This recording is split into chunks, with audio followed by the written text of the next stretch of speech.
final segment of the show for today.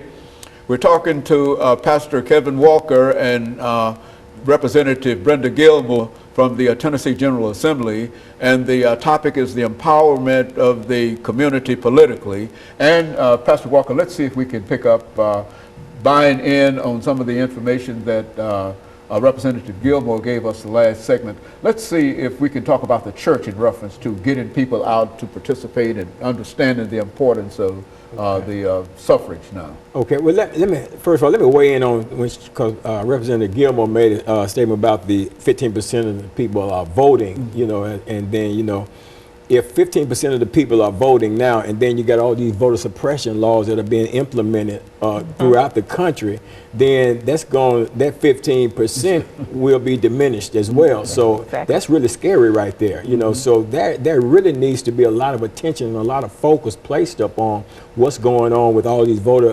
disenfranchisement laws, all these voter suppression laws and things like that. And I think, as a matter of fact, I think there's a super voting thing that's sponsored by State Representative Brenda Gilmore that's coming up here soon. Dr. Haney, I really want to hear what she got to say. Well, that's exactly what I'm saying too, in reference to it, and that's why we want you to make some statements in reference to that, because I'm amazed that you're talking about 15% of the population. I would have said at least 65%, you know, or something like that. No, that's pretty dismal, isn't it? It is pretty dismal. And in reference to the Super Voter Registration Day, we're encouraging all churches, all fraternities, any organization, even individuals, to conduct voter registration on August 19th. And it doesn't have to be large and massive. You can use your own family. All of us got people in our families that need to be registered. You can use your church. You can take 2 streets in your neighborhood. Just go door to door, knocking on the doors, encouraging people to register to vote. Or after church, we're encouraging ministers, similar to Reverend Walker, to tell their parishioners, don't be embarrassed, because sometimes people are embarrassed to say I'm not registered to vote, but they need to step up to the plate and register to vote. And I wanted to give you an example of a piece of legislation that we passed this General Assembly. It says that individuals on family furs, food stamps, they have to undergo a drug test.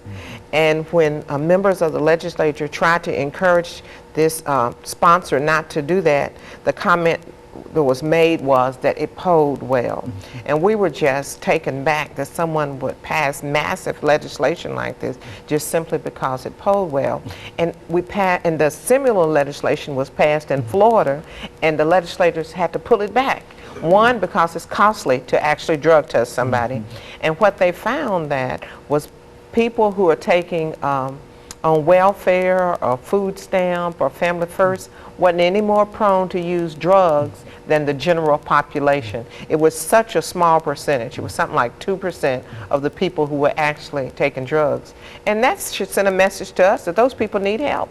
They need help. We shouldn't punish them further, or their children, by drug testing them and then cutting off their benefits. Not that I'm condoning, but I want people to know I'm not condoning. I'm not condoning drug use. That so many are involved in this situation, that they ought to be given some kind of opportunity to get out of the situation that they find themselves in. And we should give them help. That is, instead of punishing them, as it would suggest to me, that would be the purpose of the legislation. And so you believe that the ministers also should. Yeah, absolutely. You know, it's almost like it's almost like an attack on the children, more so than anything else, because who hurts the most if a parent, say, go and drug test positive for some marijuana? Well, they get kicked out. The children, now the children are homeless. The children have less of a chance of opportunity, you know, to progress in life, because now they're in a situation where, where they're actually homeless, nowhere to go. So, you know, it hurts the children more so than anything else.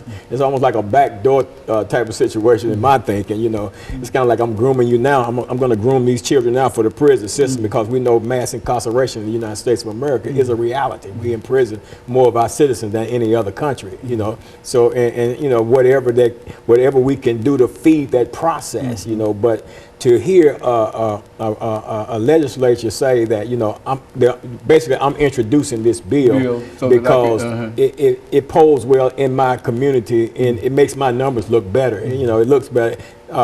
no matter if it's going to solve anything, no matter if it's going to help anybody or anything like that. It just makes me look good. It gives and it me me back in political seat. office. Yeah, It keeps me in office. Yeah, et cetera, and et cetera. that's